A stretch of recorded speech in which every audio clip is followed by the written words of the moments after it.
Hello everyone. Now episode 2 of 5 Complete. Welcome to my channel, Buddy. Last chock full of BA stuff, so hopefully get a little bit easier pace now and not just hustling through everything. So we're going to start this episode by going to the recruiter and then going to the DLC, because unfortunately I remembered wrong and one of my favorite characters was actually in Disgaea 4. Thanks. So I am going to have to pick a different one. But that's later. This is right now. This is the jump. What should I do to get more new servants? Need more servants.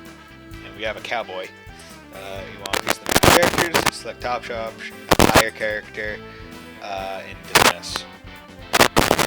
But you need hell to recruit them, and the more hell you have to spend, the better the character can be.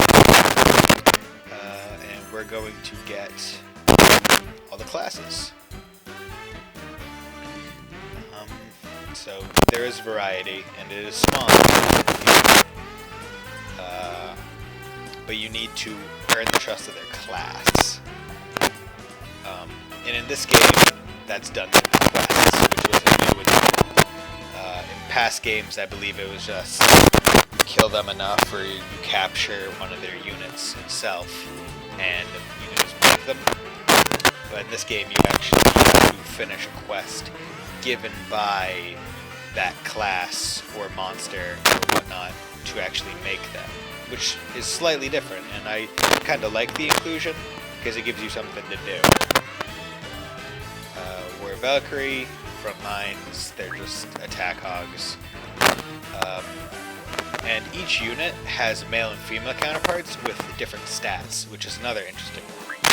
And that's what makes Seraphina's evility skill pretty useful, because if it's a male, I do 50% more damage. That's amazing. Then we have the Magician Witch class, which they use magic, so they all have high intelligence, which is at the bottom of the, not a hexagon, but it's like a nonagon or something. 7 suns, 2, 4, 6, 8. Okay. So magicians generally are hard hitting, but their defense isn't too good. They'll resist magic, but if like a fighter comes and just starts whacking on them, then they'll just kind of die pretty damn quickly. But as it's explaining at the bottom, male and female classes have their own different specialties. Like one of the stats is SP and HP, and they're saying the witch will have more SP than the magician, but won't hit as hard. And as he's saying, you want to have a balance of both. You want magic and physical. Experts by fists, and males aim for counterattacks. Females are speedy and dodge more. Then we have the Clergy and Cleric, which this one's interesting because I believe it's implied that the character I'm on right now is a male, even though it looks very female. I mean, yeah. I mean, Japan's always been kind of ahead of their game in cross-dressing, but females heal, and then the maid class is new to this specific game, I believe.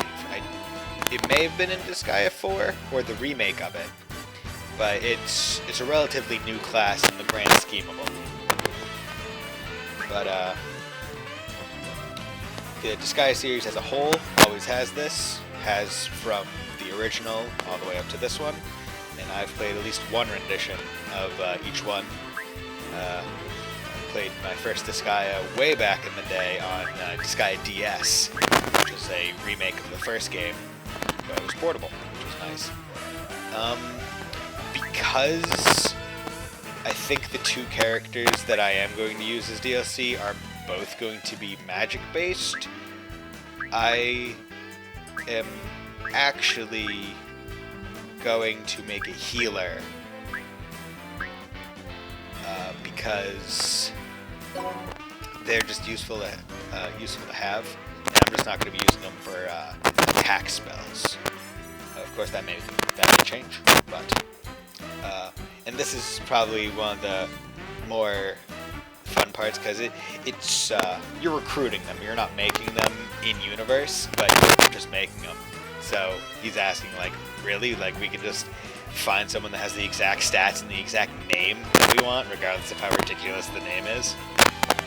And I find that decently interesting.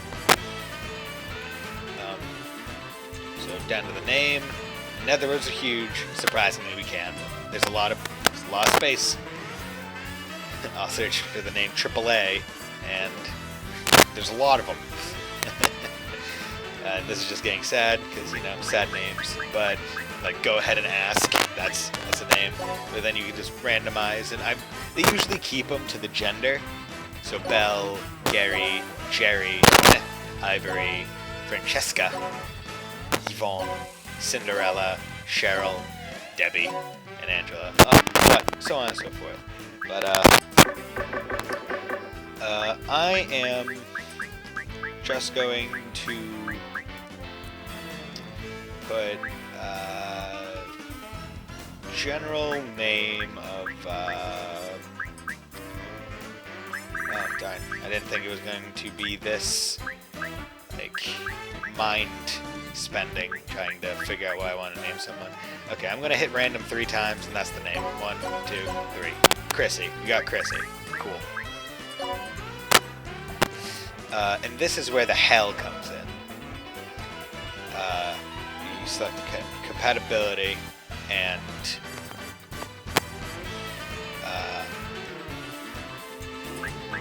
essentially what you're allowed to do is give them bonus skill points.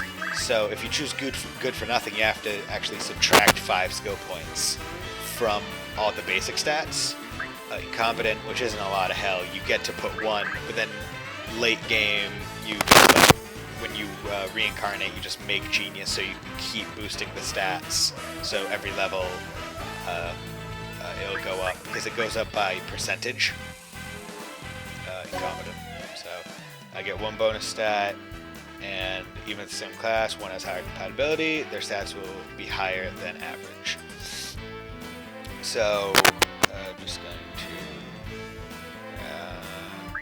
so because this is a healer, I want to have high intelligence so I can heal more in 1 spell. And then this is actually pretty cool because it lets you can we please get the max level? And essentially what they did was, instead of having to like level every person up from level 1, you're able to just recruit someone at, I believe, 1 level lower than your highest level person. And I believe that is the truth. And then I believe that they added this just to give different voices. And of course there's Seraphine asking for something that's like very not able to be done. But these are all interesting because like pregnant healer. Leave it to me. And you just get the voice clips. I'm doing this. Ha! I'm gonna take pregnant healer just because I like the idea of, I don't know, her being pregnant with a heart as her personality. And then this was added, I believe, in 3 or no, I believe this was added in Disgaea D2, which was after 4 but before 5. where you can choose different color palettes, and they've put this in every remake and every game since then. And this is really fun because you can even do it to other main characters. Give them palette swaps. I like her being blonde, so I'm going to spend the hell, and I'm going to make my healer. And now I have a new person on my team. Now I also have to equip them, and that's the thing. That's where you spend a lot of the money. And she's just saying, hey, now we're able to go do battle and stuff. He's saying, make sure you equip a person first. You don't want them to go in unarmed and just get their shit pushed in. And then Celestial Hostess. And these are the DLC classes. So I'm going to go receive them, and then I'll just go back and look at them. Yep. So with check, I'm able to just see all the things, especially. But with receive, I'm able to see all the same stuff. But I can Celestial Hostess, and that's the character sprite. Kunoichi. Yeah. And then the last one is Sorcerer. And I'm debating whether or not I should just get all these printies, because I probably won't really use them. But excuse me, I'm about to sneeze. Sorry about that. Because I'm going to be using other characters. And I'm going to get my first one right here. Metalia. And it even says from what game she is. From the Witch and the Hundred Knight, the Swamp Witch. Metalia will join. As it says, she's a witch, so she uses magic, which is why I didn't want to make a magic character. That's her sprite. It's pretty cool. I really like it. And I got her save icon.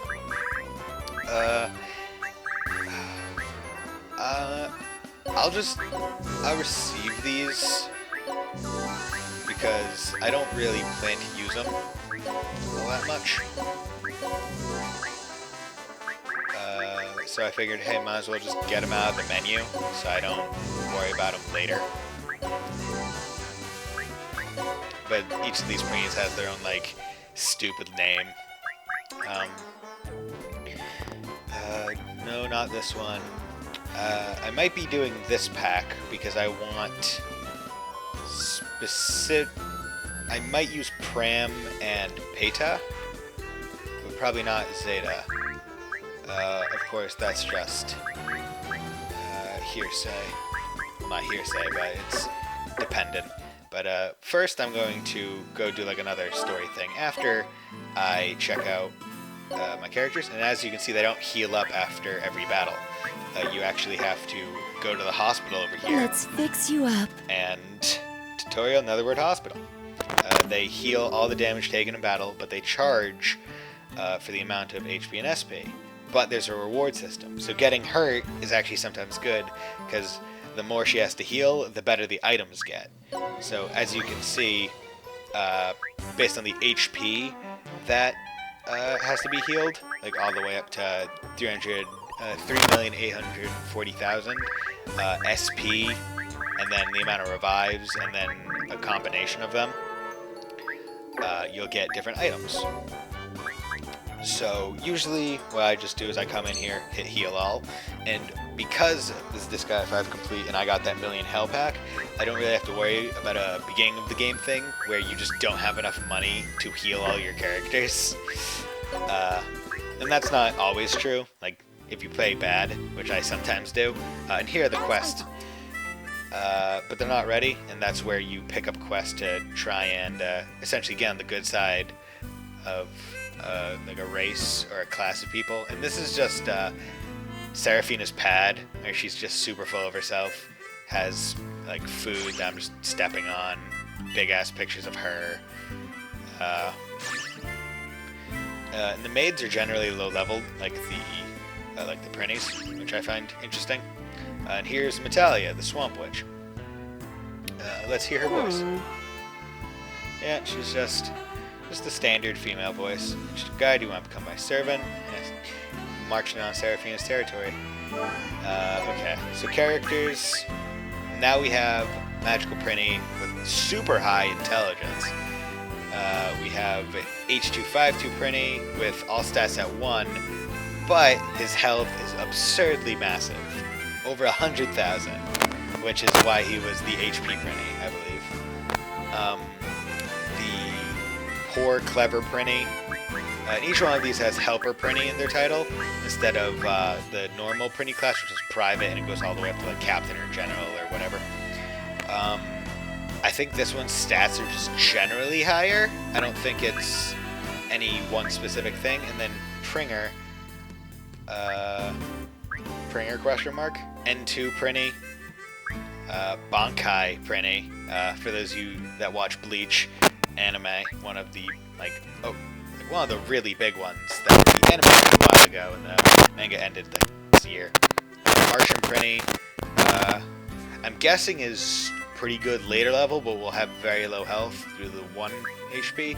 Tyrant Prinio, attack really high, everything else is pretty base. And this one just seems to be a just general one. And of course I am not looking at their equipment, which is possibly what gives them like all that advantage.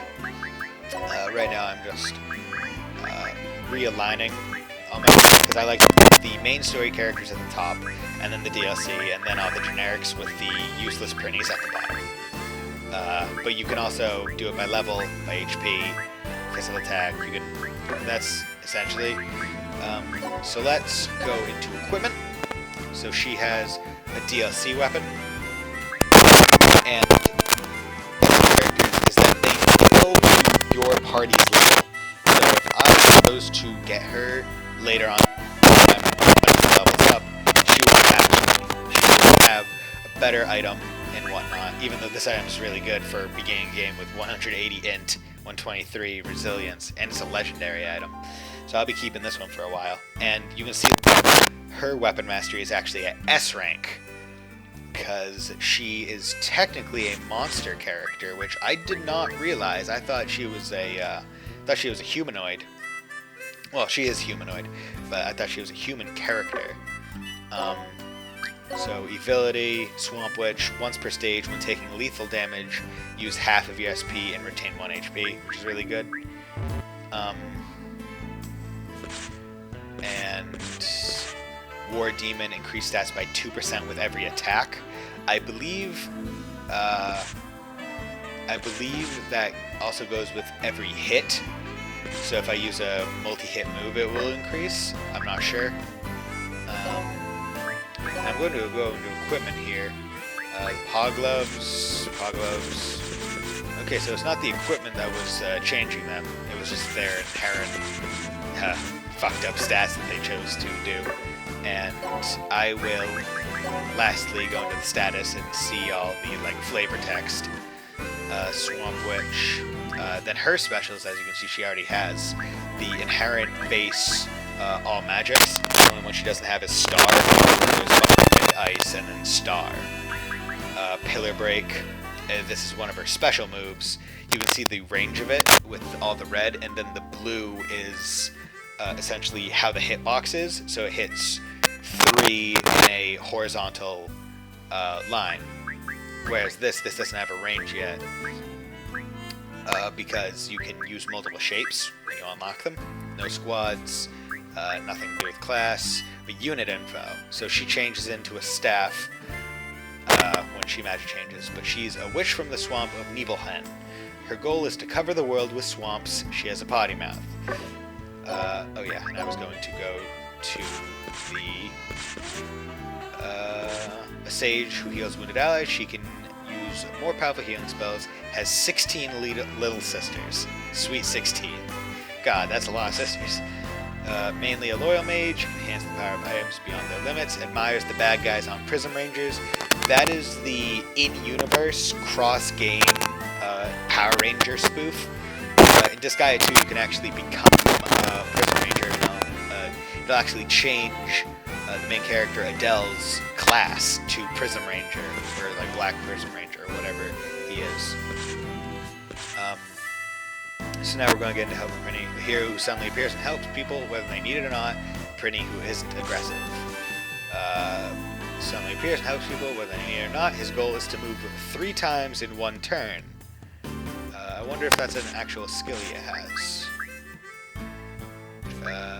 Ability. Yeah, you can see over here. Explosive body, which all Prinnies have. And you can actually see in the common ability, where it takes up 2, then 3 with lightning marks, that is the, like, you can put, it's the cost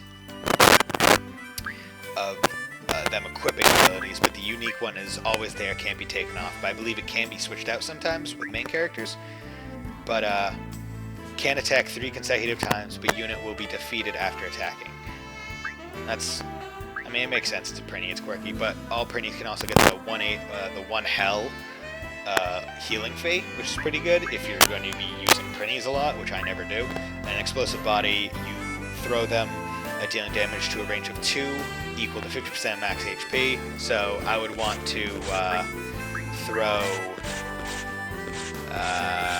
this bastard at almost any character, honestly, except for like later game boss characters.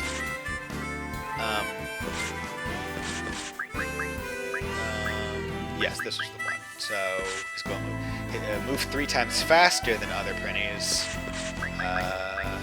Abilities: sensitive evasion, evade attacks at the rate of 90%, but max HP becomes 1. So that's why his HP is only 1. Late bloomer, after 20 turns, increase stats by 100%. So most matches do not go to 20 turns. They end usually in like the mid-teens, but I'm guessing this is like item world type stuff. Claims to be 10 times stronger after 20 turns. Explosive body, but focus grenade. Damage dealt from exploding will become 150%. He's a weapon of mass destruction. He admires power, knowledge, and skill. Diffused unit will not explode, even though he has one that says he will. Perfectionist type of Prinny. I believe this is the one whose stats are almost all equivalent. Yeah, they're very similar. He doesn't seem to have anything like super. He can withstand any attack, so his is probably like a defense skill. Flex all muscles. Increase max HP by 10 times 10,000, but stats will all become 1. So he's rather worthless, but if you blow, he's essentially meant to be thrown, which I kind of like, because none of these Prinnies, I believe, were in regular Disgaea 5. These are all,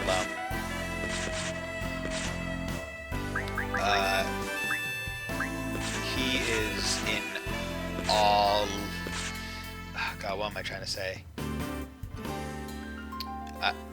I just lost my thought. Whatever. That was embarrassing. Unifo, he tries hard, lyrically, and magically. Because magical brain. Okay.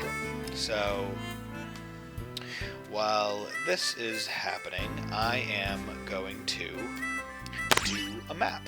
I'm going to go do what I'm supposed to do in this game. Item World will be unlocked later.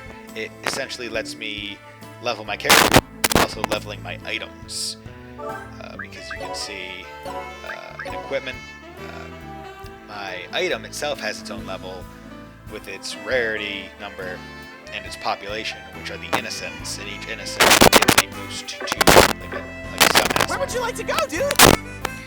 Okay, so new just says like, oh, there's a place that you haven't gone to yet in this specific netherworld. So Shriveled Vein, because it's blood parched, it's all about something being dried up, and yeah, I do like the naming sense, and all the stuff looks really good, like all the backgrounds and whatnot. I was getting tired of waiting, you lost bastards! No, we're... So, have you come to take the head of me, the Overlord of Bloodpart, Logan?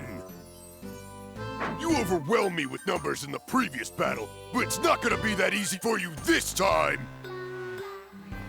Even though I've gotten long in the tooth and I'm wounded all over, I was once the feared throwing overlord, and I'm still sharp.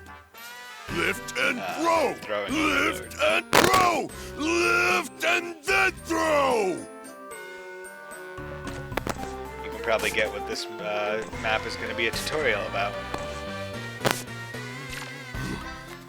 Well, how is that? I've reached my limit, brother.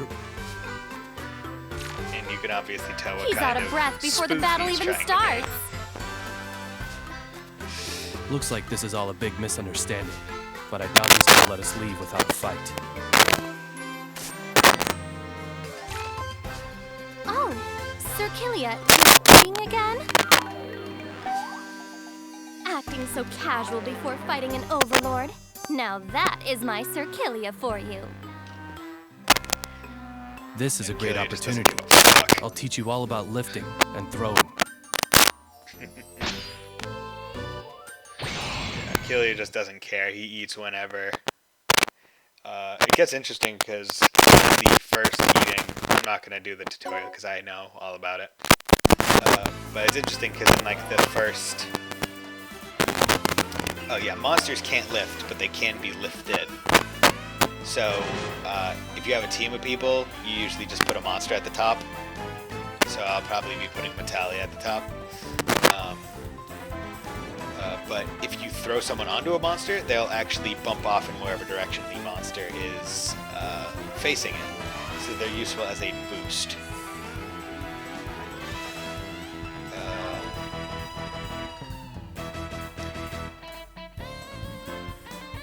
Yeah, just talking about the general things. And another interesting thing that happens, you can pick up enemies and throw them, and if you land an enemy on top of another enemy, their levels will actually combine. So that's it's a very good way for leveling, because the unit itself would be a lot stronger. And you can see Blood Parch, Overlord.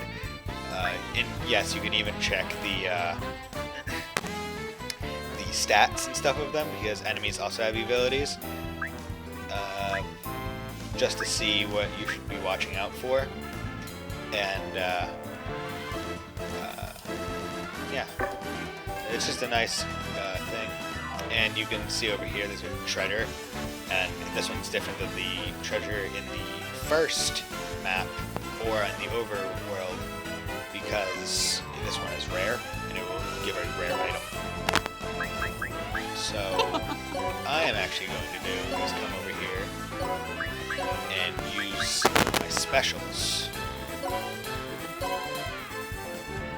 And that you can see on the right with the resistances, there's the fire, the wind, the water or ice, the star, and then there's each of the resistances. You want to attack the negatives, so I'm actually going to change it to ice instead. And all of these are the squares. They're all different shapes. And after I level up enough or upgrade my stuff with enough, Let's end this quick! that I Great. will be It's my turn. able to attack more people at once. Yeah. Due to darn, I don't have any skills.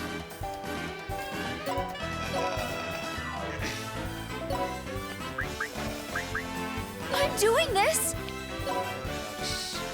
I'll just come out here and toss a heal out, because even if they don't need it, it's still useful to do it because I'll get XP. I believe I do. I'll be able to attack more people because the shapes get bigger. Like I'll get like a full square, across, and whatnot. So I'm going to execute. The ending turn also executes. So yeah, she's able to do insane amounts of damage because of her weapon and whatnot, and how the stats on it are super goddamn high. Because like you can see her stats, her int is 306 when we're fighting people barely in the teens, maybe in the 20s with stats. And one thing that I did forget was I forgot to equip you with stuff, even though they had reminded me that I should do so. And one thing I can do when it is this character's turn, so end turn, is actually equip them mid-battle. Time to get married! So, yeah, time to get married because she's preggers. So I'm going to give her Magician's Stick, and there's no armor, so unfortunately.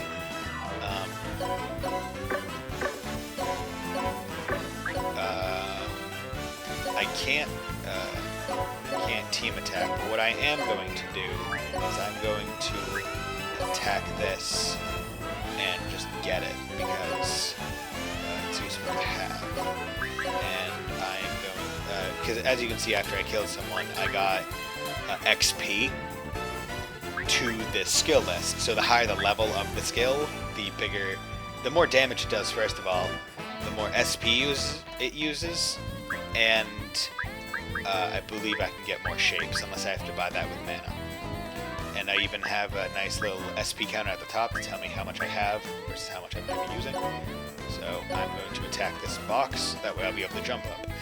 And I am going to, once again, heal, because even though I didn't actually heal anything, I still got a shit ton of XP. So I'm going to end turn. Yep, mastery up, so now, because I got mastery with a fist, I get the basic skill Triple Strike, and I got a replica sword. So weapon mastery, and weapon mastery for using weapons or taking damage. And I believe the taking damage is just the defense one. When your weapon mastery level increases, you can draw out more abilities with the weapon. This was actually a system that was taken out after, I think, 2 or 3, and was replaced with buying skill only with mana, and I'm glad that they brought it back, I believe, in D2, because the system is just a lot more intuitive. Use a weapon, it gets better. And I like it a lot more than the system that I was replaced with at the time. Leave it to me. I'm so happy. But it does say it's based on, and this is skill levels. It is based on damage, not actually killing people, which is why after using a new spell on the box once, just from the amount of damage it did.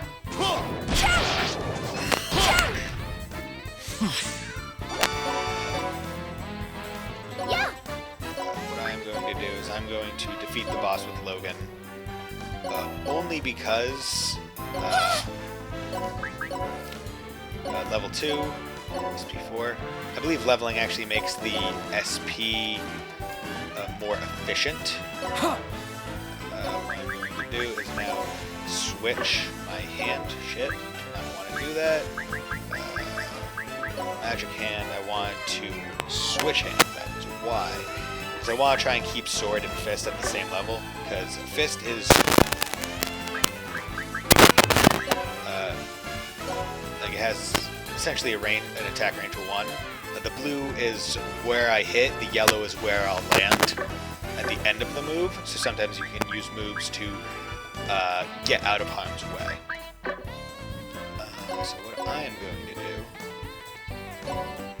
is just do this, and let's just keep all these at like a even level. And then I'm going to end it. Leave it to me. I want to keep Seraphina's level catching up to Kilia's. I don't want a too high level disparity because she's already she's level 2 and she gets XP based on the amount of well, she gets SP based on healing and killing people, which is nice. So what I'm going to do is I'm actually going to attack that guy from behind, and just in case, do that. To attack the Lost Army barrel, and over here and attack this barrel, just to get some XP going. Are you ready? And team attack and share XP. It's a different two-person team than the one shown in the tutorial. But now she has learned Tri-Burst, which is useful.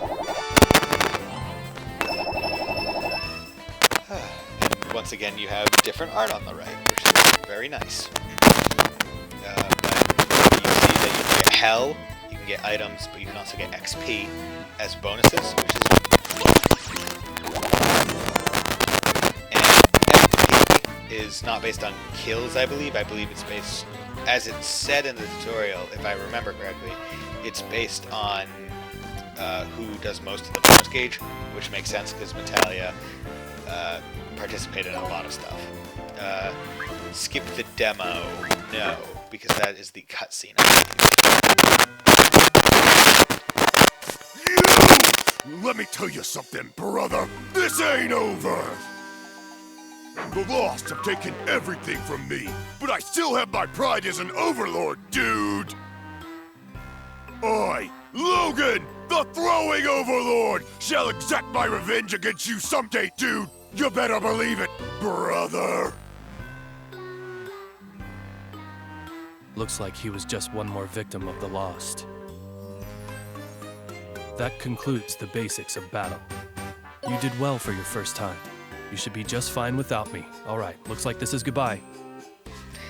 Trying to get out of it real quick. The reason I paused the auto is just because I like to bring attention, because I've only been talking retrospectively about their designs, and just the background itself. Like, the background art looks amazing. Like, it looks really nice with like the thorns on the vines and whatnot, but I'm not sure if I can get rid of the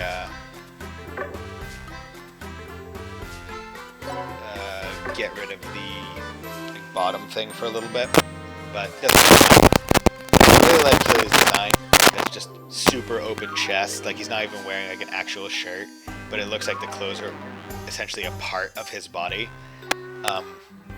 His thing that looks like a scarf, I believe, are actually his wings. And the pointed ears that both of them have kind of denote that they are, in fact, demons. Because most of the characters you play as in Disgaea are demons.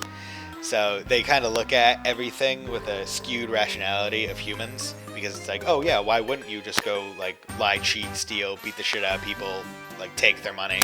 Like, that's what demons do.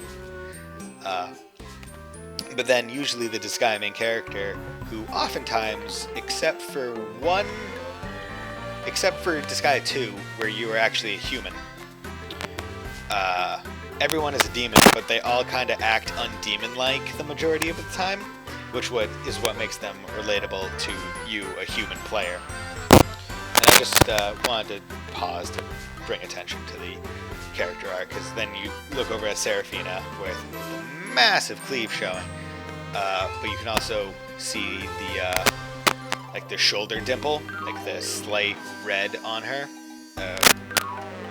with the like just to show like the sun reflecting, like all just like the slight details, like the hairpin with like the crown.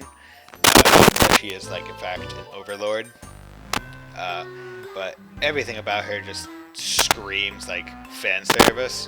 But you know, I don't want to reveal anything, but she's a good character, and every character that you think is decently flat, when you meet them, they all gain depth for the most part. There might be one or two exceptions, but if they're a main character that talks in a cutscene, generally they have depth to them at some point where they will develop. That was just my tiny spiel. I'll send it back to Otto and shut up for the rest of this cutscene. No, you are mine, Sir Killia. So, even if you go to the ends of Celestia, I shall follow you. How do you figure? Your objective is to defeat Demon Emperor Void Dark, correct? My objective is to erase Void Dark and rupture the marriage of convenience that my father decided upon, on his own. Which means we are both in the same boat. We both seek to defeat Void Dark. No, it's more like we're husband and wife. How did you jump to that conclusion? Well, maybe not husband and wife, but we do share the same objective. So don't you think it'd be more efficient to work together? I can't see how working with someone who has no fighting experience would be efficient. I will make sure I never drag you down. So please, Sir Killia, let me stay by your side. What you're saying and what you're doing are pretty contradictory, don't you think? because I'm a demon. Okay, so now we can use the quest shop to get more people, and as I said, they're demons. They're contradictory. And she referenced Celestio, which is essentially heaven, because there's the Netherworld, which is hell, kinda, but there's a lot of them. Whereas I believe there's only one Celestia, and that's where like the angels and archangels and stuff are. So it just says a lot. There's also the human world. Just figured I would just chime in with all that stuff just to inform people of stuff you'll probably learn later on, but might not touch upon because I'm going off of memory of like a 2.5, 3, maybe even 4-year-old game. Nah, it's only like 2 years old, huh? Okay, but the quest shop is open. Tons of quests. Really wants help. We need to go hurry up and help him. But the Prinnies will not go help because we're more skilled.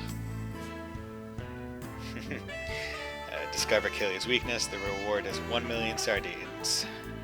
And Prinnies love sardines. This was a plot, like a really big plot point, I believe, added in Disgaea 4, where the main character of that really loves sardines, so he pays the Prinnies in sardines, and they really love him too. And now it's kind of like a joke. Killia, we can now use their quest form, dude. Okay, so I can talk to this Prinny, Flinio, Seraphina's servant, and her.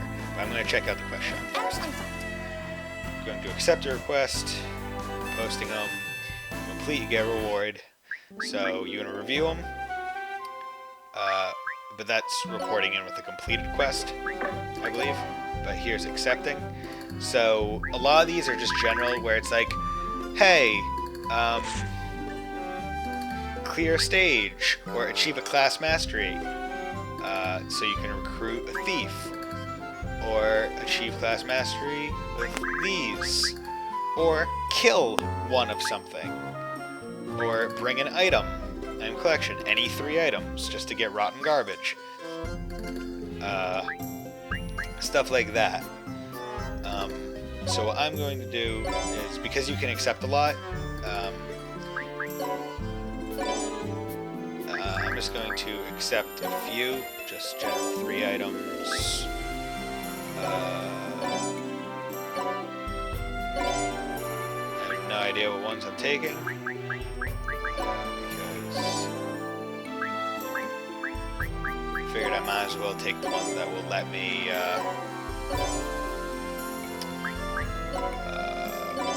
like recruit new people. Not that I plan to recruit a lot more people. Okay, now I can't accept any. But this one, you get check mark when you're able to conclude. And because this one's an item one, where I just have to bring any 3 items, it lets me manual. And you can see here, these are healing items, so they tell me like HP and whatnot, and these heal SP and a sardine. Fairy dust, it cures ailments, but I'm not too worried about ailments right now. But I'm going to be giving the throwing knives, because I never use them. Like, I don't use attack items, because regular skills or just blatantly attacking are generally better.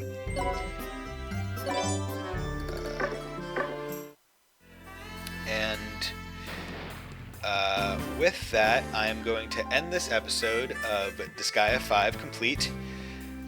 Next time, we'll start out by initiating this conversation with Seraphina and this Prinny. So I will see you guys on the next episode.